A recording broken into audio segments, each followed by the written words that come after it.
Some of you have heard this story before, so I apologise. I'd lit a candle, I had the window open, I had the curtains drawn, I was trying to get that really spiritual feeling. It was a nice summer night in Melbourne, as summer as it can get in Melbourne, and I was sitting there thinking, this is it, this is the night. I'd been, investigating all the spiritual proofs, all the scientific proofs about the fact that the mountains are the pegs, about, how the embryo develops inside, the woman, all these amazing proofs, but I still needed that little push. It's like I was on the edge of a cliff, I was ready to jump, I just needed a push. So I was sitting there, it was very quiet. I was reading Quran, and I stopped. I said, Allah, this is my moment. This is the time I'm about to jump into Islam. All I need is just a sign. Just a little sign, nothing huge, maybe a bolt of lightning. Maybe half the house would fall down or something, just small. It's small for you, man. You created the earth, come on. So I sat there. I was waiting for the candle to start lighting up to 4 metres high like in the movies. And I go, okay, go. And subhanAllah, nothing. Absolutely nothing happened. I was really disappointed, to be honest. So I sat there and I said, Allah, this is your chance. I'm here. I'm not going nowhere. I'll give you another chance. Okay, maybe you're busy. I know it's daytime over the other side of the world. There's a whole lot of stuff going on. Maybe this time it could just be like a car backfiring. Something small. All right, the half the house, the candle. Let's forget that. A bird could fart outside. I don't care. Just anything. So I said, okay, go. And subhanAllah, absolutely nothing happened. And I mean, I couldn't have even said, oh, that was it. That creak just then in the wall, that was it. Absolutely nothing happened. I was really disappointed. I was gutted. I was sitting there thinking, this is it, this was my last chance, Islam, and I haven't found it. I pulled back the Quran, I turned back to where I was reading. SubhanAllah, the very next verse on the next page, for those of you who ask for signs, have we not shown you enough already?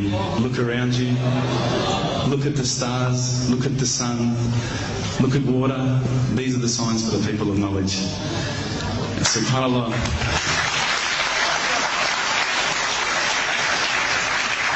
I threw the doona over my head and I pretended I was asleep. I was that scared because I couldn't believe how arrogant I'd been to want my own specific sign when all the signs had been there for me all along. The fact that we have this world, the fact that there is this creation, these are the signs for all of us.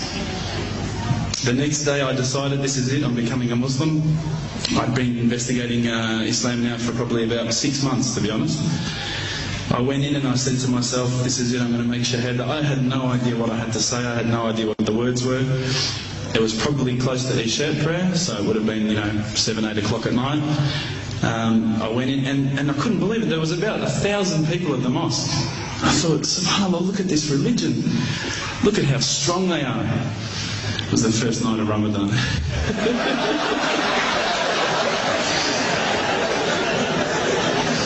Ramadan Muslims. So I sat there and I was very nervous, I must admit. I got up and this person's going to me, you got to say these words, bro, Ashhadu. I'm going, what? Ash what? Can't I just say it in English? No, they say, no, you got to say it in Arabic. And I thought, looked out over the sea of beards that I could see in front of me and I thought, if I get these words wrong, I'm a dead man again. I had this fear, And they were staring at me, and I don't know if you know this, but Australians can't stare. Lebanese people can stare. So I was sitting there, I was very scared.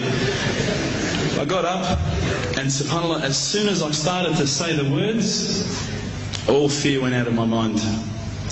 It felt as though a shower was inside my head and someone had just turned on the cold tap. It felt like I'd been flushed clean. I said the words, and I wasn't expecting so many brothers to come up and yell, Takbir, Allahu Akbar, and start kissing me and hugging me. Now, I'd never been kissed by that many men in my life. But it was a beautiful day, I must admit. And that day was the day that I had more brothers than I could ever imagine, more sisters as well. But I guess since that day I've never looked back. My family, I think, initially were very worried that I was going to be, I guess, a little bit weird towards them. That they thought that I was going to break out the AK-47s and the grenades. But they realised, I think, soon that this religion was actually making me a better person. Prior to Islam, you're not going to believe it, I had a mohawk. I did. I had, I'm not going to show you any photos. I had army greens, I had the Metallica t-shirt, I had the cherry docks. I was shocking, right? I thought I looked great, but I looked terrible. And alhamdulillah, ever since then I look as good as I do now. No, don't laugh, please.